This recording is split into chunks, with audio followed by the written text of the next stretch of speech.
Complete হচ্ছে ইউটিউবে।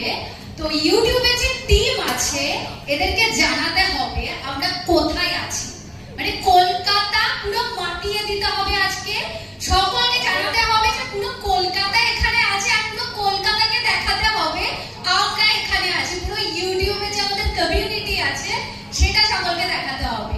তো যারা জানো জানো, যারা জানো না তাদের জন্য আমি বলি, আমি বিউটি কন্টেন্ট বানাই, আমার চ্যানেলের নাম মৌসুমী কুন্ডু। তো আমি একদম মানে সকলের মতনই পুরো জিরো থেকে স্টার্ট করেছি। তো সেই জিরো থেকে স্টার্ট করে আজকে এখানে তোমাদের সামনে। আর আজকে আমরা প্রচুর প্রচুর মজা করব, মানে